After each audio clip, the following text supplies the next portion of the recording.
today. And as for the attendees, we have Laxman Papineni. He's the co-founder of Outplay. So today's topic will be the future of outbound selling. I think an outbound sales team is very crucial for any SaaS organization or any organization at all. So we have Laxman joining us to give you insights about the same. Over to you, Laxman. Sure, awesome. Thanks, Gautam. Thanks for having, and it's a great opportunity to meet all of you guys. Let me just share my. I have a very small presentation, which will not take more than like 10-15 minutes. So we'll keep it like more interacting.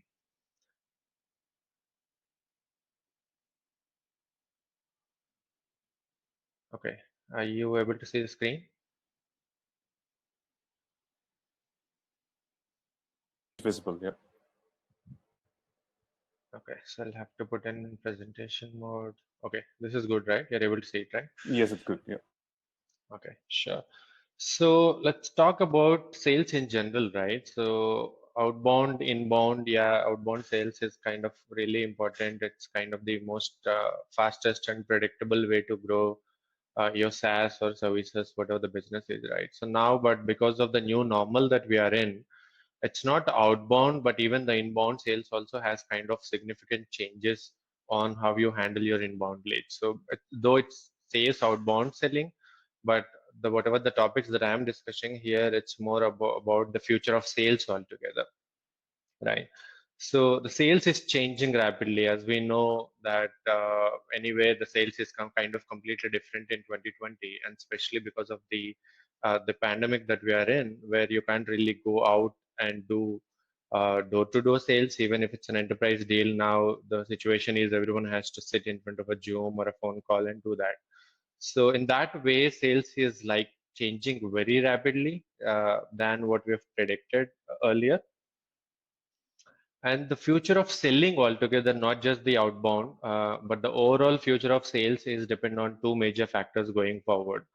That is, one is automation, and the second is artificial intelligence, right?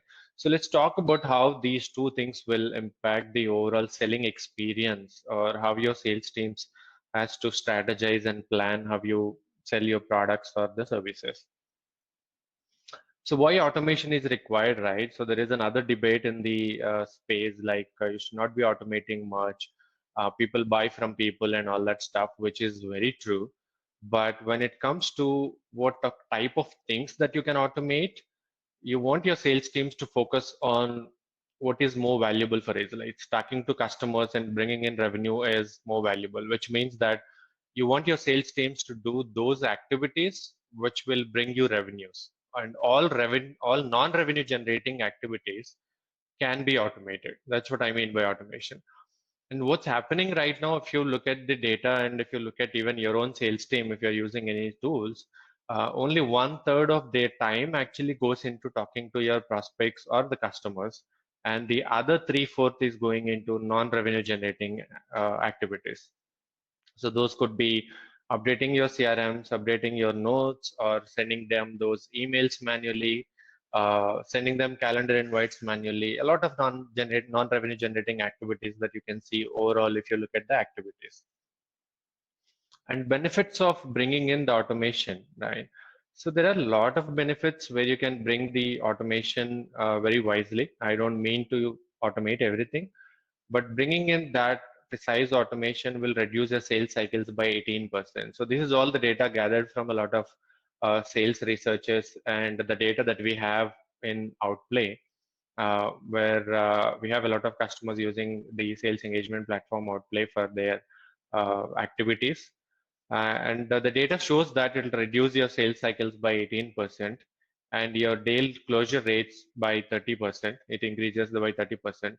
And the overall productivity of your sales team by 14.5%. And this is very recent study that Salesforce has published. And how Outplay users are benefiting, if we look at our own data, if you have sequences in Outplay and try to automate like 40-50% of your sales sequences and the activities, we have seen the just sending automated emails to your prospects once a while in your sequence has increased 30% of response rates. Otherwise, without automation, what you have to do is those 15 or 16 follow-ups that you have to do with your prospects, you'll have to do that manually, which will make that your sales team is not going after enough number of prospects, because average sales reps can do 95 to 120 meaningful activities a day. So this automation has increased 30%. And when you connect sales tools, your sales engagement or enablement tools with your CRMs like Pipedrive or Salesforce, where we have integration with those CRMs right now. And we have seen that sales reps save about 2 hours time every week updating their CRMs, right? So otherwise, either they don't update, which will make that your CRM absolute, or they update manually, which takes a lot of time for them to do. And these kind of automations where you are using a tool which is connected to your CRM and an API access has automation updates directly, which will save your 2 hours, which means that your sales reps can go after at least 5 more accounts every day. And a very recent survey from McKinsey predicts that by 2022, we are not far from it's like in next 1.5 to 2 years, 85% of your sales tasks will be automated. And that's where we are heading to. And that's where you see the whole sales stack, sales tech stack is like completely blowing up right now. You're seeing a lot of new tools in the sales stack right now. And you don't want to be left behind with an inefficient sales processes when your competitors are focusing on getting efficiency on board, right? So just talking to your prospects, automating a lot of stuff, bringing AI into the picture to more precisely find out what's working and what's not working. So now is the time to make sure that you're not left behind in the game. And that's about the automation, and very few points about the AI, the artificial intelligence, which will be a real big game changer. And it's been happening already. We are seeing in a lot of tools that have adopted AI and helping salespeople close more deals, right? So few examples on those are the Harvard Business Review has a survey recently, and it found out that the sales teams who have enabled AI-powered tools have increased the opportunities by 50% and the reduced cost of customer acquisitions by 40%. And this data is not too much of a data because the AI, the layer is completely new in the sales stack. Probably we have like 2-3 years of data here, but it's still pretty solid and convincing enough for anyone to believe or adopt the AI-enabled sales tools, right? And the ways AI can help you, right? If you look at the whole sales cycle or the funnel that you are doing it right now, there are kind of mainly 5 major points here where AI can make an impact. So you're starting from your research and your prospecting, right? So now a lot of prospecting tools are in the market, which are powered by AI. You just give the ICP and give you the precise details of your prospects with emails, phone numbers, what type of messaging resonates with them, and a lot of other factors are available right now. And the lead scoring and qualification, right? So there are a lot of tools available in the market, tools like Chili Piper, for example. When a user fills out your sign-up form, then and there itself it predicts and gives you a score. And even Salesforce has Einstein, which will do the lead scoring and prediction, right? And then the objection handling. And I mean, in sales, we always get the objections. People say, not the right time, we don't have the budget, we are already using a competitor, and a lot of other objection handlings. And this AI can exactly go into all the data across your 50 salespeople on your team and can give you precise objection handling templates that's already working for your team right now. So without AI, what's happening is like every salesperson has their own way of handling objections, but you're missing out on the data, what's working and what's not working for your sales team, so that you can refine those and turn all those objections into opportunities. And sales calls the analytics. So there are a very new breed of tools in market, Gong, Chorus, and we have one from India as well, Wingman. So all these tools are trying to give you more analytics and analysis over your calls. So your salespeople making cold calls or Zoom calls during demos and all that gives you a lot of analytics to tell you what type of pitch is working, what your top sales rep is bringing in the first 5 minutes of the conversation. Are they talking about pricing? Are they talking about pain points? whether your rep is talking too much or your prospect is talking the majority of the time over the call. And then the last, the predictive intelligence. Obviously, once you have all the 4 points sorted out and once you have deals in place, now forecasting your whole sales and predicting what kind of deals will turn and what kind of deals will fall apart. So it can actually give you a heads up saying that, hey, so and so deal is like going through the cracks and you need to fix this with these things. A lot of power will come in terms of AI for across the sales stack going forward in the next 2 3 years, which will change the entire spectrum of how people are selling these days. And the early mover advantage, I mean, it's not just in sales, but we all know that everywhere early mover advantage is huge already. And the MIT has a recent survey which says that the companies who have already adopted the AI enabled tools, right? So they have already seen a lot of growth. And if you look at the whole of business and the number of businesses online and using different tools, only 20% of those businesses have already adopted AI. And you're looking at 80% of the business. So it's up to you whether you want to be in this 20% or left behind with the 80% while your competitors are in the 20%, right? So this still shows that there is a lot of scope to kind of go after your competitors, adopt all these tools ahead of the game and stay ahead in the game. And so we are almost end of this. And the one bonus tip for the future of the sales is like gone are those days where you just do email or a call or only one type of channel, right? So any organization adopting a multi-channel approach, multi-channel sales engagement or the sales enablement strategy, where forget about inbound or an outbound lead, you're giving your prospects enough channels to reach out to you. Or if it is an outbound case, you're reaching out to them through all the channels. So now in Outplay, whenever someone sign up, we reach out to them within 10 minutes through 5 different channels: email, phone call, LinkedIn, text message, and all that stuff. And you never know where your prospects are engaging right now. So you might be just on a WhatsApp and it's real quick to get a text message and respond back saying, this is the use case and I have time tomorrow 10 a.m. So you can just send a calendar invite and get to that before your competitors. And this itself, being a sales engagement platform which supports multi-channel, not just our data, but if you look at the whole sales engagement data, the organizations who have adopted the multi-channel approach have already seen 11% increase in the conversions compared to only one channel or the two channels where the sales teams approach in terms of the sales. So that's where we are heading off. As I said, not just inbound and outbound. There is very thin layer between inbound and outbound these days.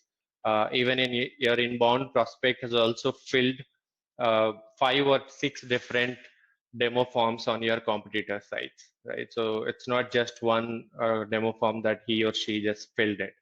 It's up to you what kind of channels you want to go and how fast you want to move and what kind of tools you want to use so that you know your sales reps are doing a right job, or you want to coach them by using tools like Gong, Chorus, and all those. So that's where we are heading up. The last 10 years is all about the marketing automation and the marketing stack. And the next 10 years will all be going after the sales stack and sales automation, AI, ML, and a lot of new things will come into the sales going forward. With that, I think I'm end of the presentation. I'll end that and we'll open up for the questions. Great. So we have the first question from Sri. So the question is, do you think cold calling still works? Oh yeah, very much, very much. And we are not doing a lot of cold calling, especially if you look at the Indian SaaS ecosystem. We are not still there. We are ramping up and finding out the right sales reps who can kind of make cold calls. But I've seen a lot of companies like WhatFix, Freshworks, Wingify, and a lot of teams are already doing it. And cold calling still very much works. And you should not be really ignoring that. It's better as soon as you get that into your sales stack. All right. So the next question is from Nitika. Please suggest some AI tools for research and prospecting. Oh yeah, so there are a lot of tools out there. If you go to G2 Crowd, the whole category is like completely bloated there. And in India also, we have some. Slintel is one good tool which we use at Outplay. And there is Seamless.ai is another one. Zoom Info is already there, the world one, right?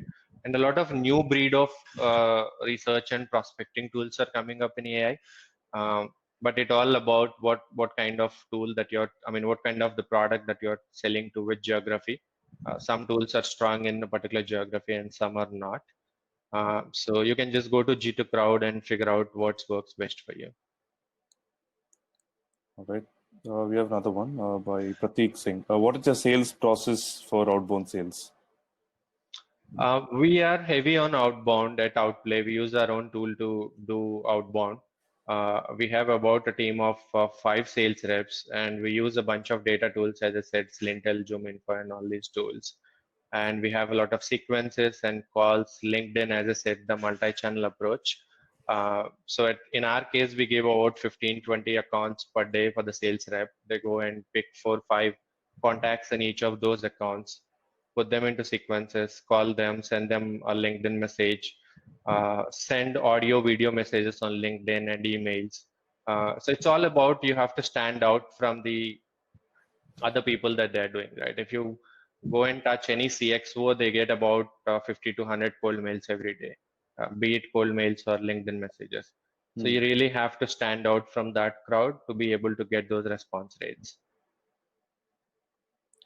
All right. Okay, there's another one.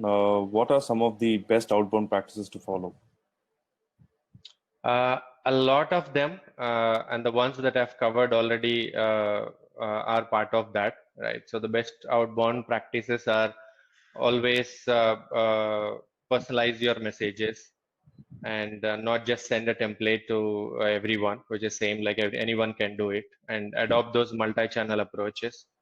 Right, your competitor might not be doing video mails or videos on LinkedIn, which is really important. And LinkedIn has enabled audio messages also. You can send like 59-second audio message, like a quick intro. And there are a lot of good practices on the outbound, but once you start doing it, you'll get to learn one by one. And there's a lot of content online also to go about the outbound practice, especially. All right. When you're selling to a tech audience who hardly use LinkedIn, how do you go beyond emailing? Yeah, that's a tricky one. If you see your prospects are not active on LinkedIn, there are only probably 2 or 3 different ways to reach out to them, right? So one is your email, and the second one is sending them a phone. I mean, making a phone call to them, dropping voice mails, and text messages is another one, right? Yeah, probably these are the only ways when you see that they are not active on not just LinkedIn, but if you see them active on any other communities, probably they might be having their own set of communities, niche communities, Slack channels, or a lot of other communities. You might want to find them. All right. Any specific insight for selling SaaS to Indian SMBs? Specific insights for selling SaaS to Indian SMEs. So if you're selling to Indian SMEs, right? Uh, Not much of an experience that I have in the space. Yeah, I don't know. Selling SaaS to Indian SMEs probably should be tough, but yeah, you'll still have to figure out. All right. What do you look for when you hire outbound teams? Yeah, so now in India, yes, we don't have too much of a talent who have already have a lot of experience in the outbound, because as a whole ecosystem, we are just getting started. Probably the Freshworks, VWO, and all these companies are probably the ones who have kind of started laying the foundation. So in this case, either if you're lucky, you will find someone who is already working on these companies on outbound strategy. Otherwise, you'll have to find someone who is really good and open to learn, right? So good at sales, not hesitant picking up a phone, talking to the person, not hesitant enable your video and do a quick video message and send it to someone, right? So you really have to find people who are really open for these kind of challenges, and you are good. You just have to train them. Unfortunately, that's the only thing that we can do at this moment. All right. Okay. Apart from cold email, calls, and LinkedIn reach out, is there any other way which works best? Emails, calls, LinkedIn, and across all these platforms, again, you can adopt video. You can send videos on all these platforms. You can call them and drop a voicemail. You can send text messages, maybe not so much for the pure cold leads, but once you start seeing that they are engaging with your emails or your LinkedIn messages, then they don't mind receiving your text messages as well. All right. No, I think the question was apart from cold emails, calls, and LinkedIn. So, other than these three, is there any other way to reach out that works best? Depends on whom you're selling to. There are, as I said, the other communities. In our case, we sell to VP sales or the CROs and all these people. So they have their own private communities, mastermind groups, Slack channels are there. There are some paid groups also. You can kind of pay and join to kind of not sell directly, but be a thought leader in there so that people know about you. So those are the very common channels that everyone do already, like the calling, emailing, and LinkedIn. But you'll have to find those niche channels that are open and not everyone has access to. All right. So, we'll move on to the last question for the session. With multi-channels used, what is the closure percentage at Outplay? No, I can't really share exactly our percentage, but a multi-channel, as I showed in the presentation already, we have seen a good 8 to 12% increase in the conversion rates when you adopt a multi-channel, because you kind of get more responses when you adopt more channels. It's like opening up one more channel for your sales team, right? So obviously there is, but the stats say that it's up to 12% or the 11% increase is what clearly sees. All right, Laxman. Great. So, thank you so much for your time today. It was a pleasure hosting you.